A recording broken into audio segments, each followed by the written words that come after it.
I hope you all can see flower over here, right? Correct? So flower plus school will give flower school. And flower school is a very narrative poem. It's a lyrical poem written by the famous one who has got Nobel Prize for Literature from Asia, and he's the first to get Nobel Prize for Literature, and he's one and only Rabindranath Tagore. Rabindranath Tagore. And he has written this lyrical poem, The Flower School, on the perception of the child. A child is having some conversation with the mother. Fine. So this poem is all about a conversational thing between the mother and a child. Okay. On the topic flower school. What does this topic symbolize? Is a flower going to school is a natural thing? No. It is an imagination. Complete imagination is being given throughout the poem. Okay. Now we'll straight away move to the poem.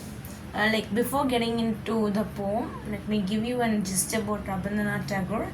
And he's the one who has written our national anthem Jana Gana Mana, and he is a polymath, Bengali polymath.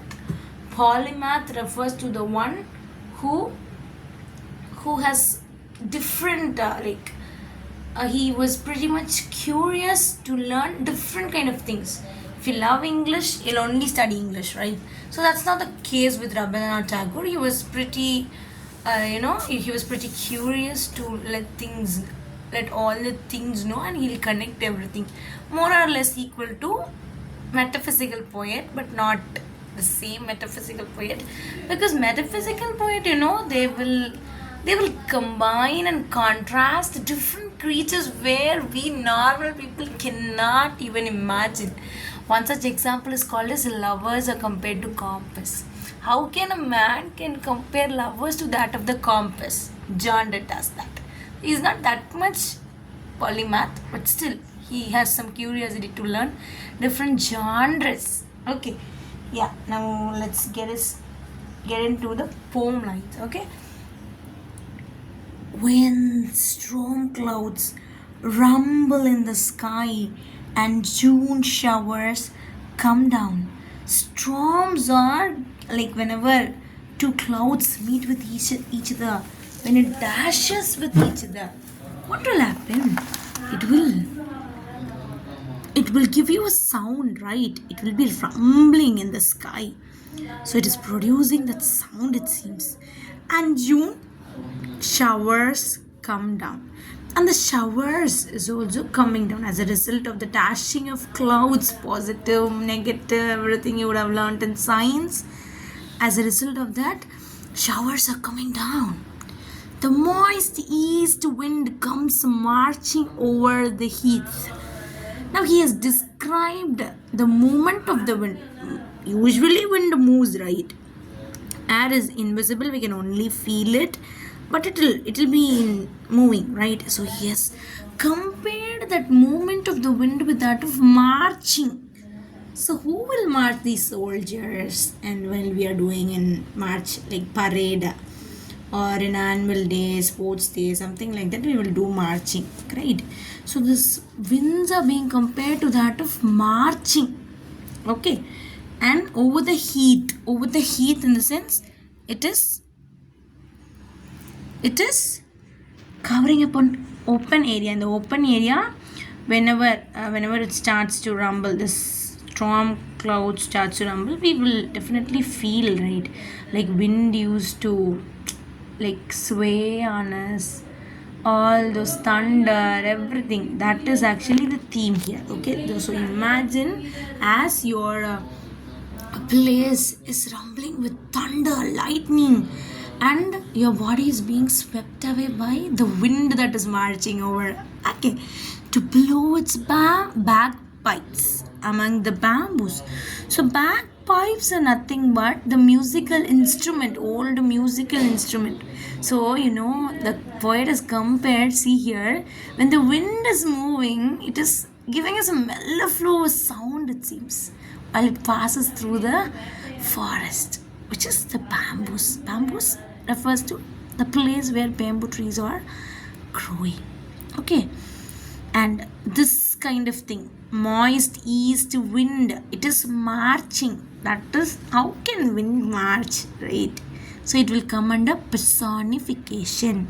Personification is the literary device which means human qualities are given to the non-living things.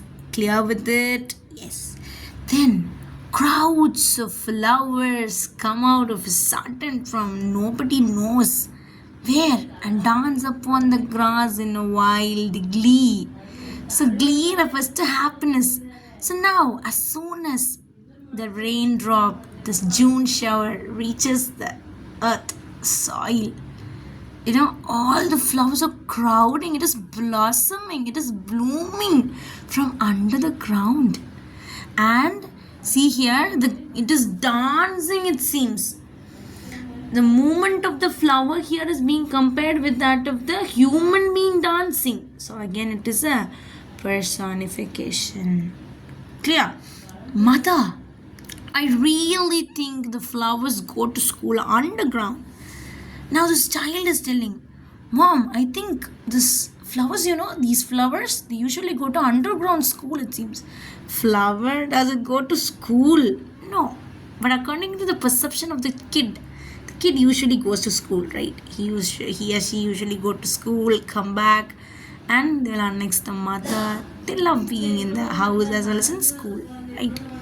Now, this child is telling to the mother that the flowers are going to under school. Imagination, only imagination. It is not at all happening. According to the perception of the child, it was being written. Okay. They do their lessons with doors shut. So whatever the child thinks, it is regarding the things that the child is doing on the regular basis. Fine. So the child is thinking that all the lessons has been done. It has been done by the flowers with doors shut. As we have private rooms, we shut our doors. We used to do it after completing the homework. We'll be sent out to play, right? So the child has that kind of perception. It's a very simple thing, right? Only the child knows that. And so child is telling to the mother, and if they want to come out to play before it is time, their masters make them stand in the corner. If you are doing mischiefs in the classroom, what will the teacher do? They'll ask you to stand out, right? They'll ask you to stand out, they will scold you. Such things will happen. Nowadays it's not happening, but still, when you do some mischiefs, you'll be getting some beats. Try to behave like a good guys, okay? Yes, now this, this flowers, if at all it is not doing the homework properly and coming out to play, before it's time to reach above the ground, then the master makes them stand in the corner, it seems. It's an imagination done by our child.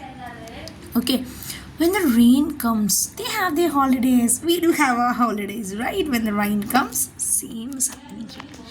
Branches clash together in the forest. Imagine, it's going to rain.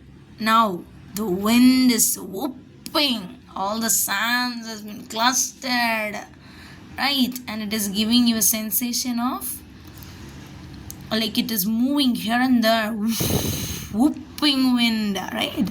And in the forest, and leaves rustle. And when winds start to blow, there will be some rustling sound in the leaves, right? When two leaves touches each other, we'll get this rustling sound. In the wild wind, WW, it's a consonant sound, and it appearing in the statement nearby. So consonant sound, repetition of consonant sound, which means at the start of the statement, wild wind, WW, it is called as alliteration. Let me tell the spelling, ALLITERATION, alliteration. Fine. And the thunder is clapping. How will the thunders clap? So these are the sounds given by the poet in such a way. It is way more closer to the heart of the child. Like on the perspective of the child, he has given this. Okay, with this giant ta-da, ta-da. And the flower children rushes out in dresses of pink and white, yellow and white. We have yellow and white, right? Yellow and white and also pink in color, just rushing out. Normally, the flower is growing from underground. See the imagination done by the child. Do you know, mother, the house is in the sky, where the stars are? Haven't you seen how eager they are to get there? Don't you know why they are in such a hurry? So now the child is telling to the mother, child, what will you do after coming out of your school? You'll rush to your house, right? You'll hug your mom, right? Your mom will give you snacks and ask you whatever is happened, what and all happened in the school that day, correct? Same. The child is also thinking that maybe the flower's house is there in the sky, where the stars are, where the stars are in the sky. So he thought, the child, he or she maybe, the child thought the flower's house is there in the sky, and that is why all the petals are being bloomed upwards. And the child also stated that he was in such a hurry-burry manner to reach for the skies, it seems. Of course, I can guess to whom they raise their arms. They have their masters as I have their own. I have you as my mom. Same goes with the flowers also. They also wanted to see their mom who's there in the sky. Actually, here sky represents the star. Sky, it represents a beacon. Like beacon is nothing but it's a guiding light. Lighthouse light. That light, it helps the wanderers to get back to their right possession, right? Same is being mentioned here. Beacon is a guiding light. So emergence of flower is pretty magical. It's mystical. It is dancing happily. And the flowers are serene creatures. They are divine creatures. They wanted to go up to see the mother, those who are there in the sky. So here, it's a normal tone. If you think from a child's perspective, it's a normal thing. But when you think of it in a deep manner, like spiritual manner, like it also represents the cycle of our life, where our birth is equal to the blossoming of the flower, and the day it is there, it's a time to play. And when all the petals withers, it will go to sleep. Means the life of the flower is gone, right? Same goes with us also. We are born from the womb of the mother. We have been given our day to play, to live our life. Finally, we'll be resting in peace, and our soul will reach the celestial body. We'll go back again to our earth again, right? And here is a comparison. Sky is equal to heaven, okay? And evening star, the stars, the petals are reaching for the stars because the mother is there in the sky. And this evening star represents hope, beauty, mother's watchful eye. Okay, this is what this full poem is all about. I hope you all have got it cleared. So if you have any doubt, drop it down in the comment section below. Thank you all.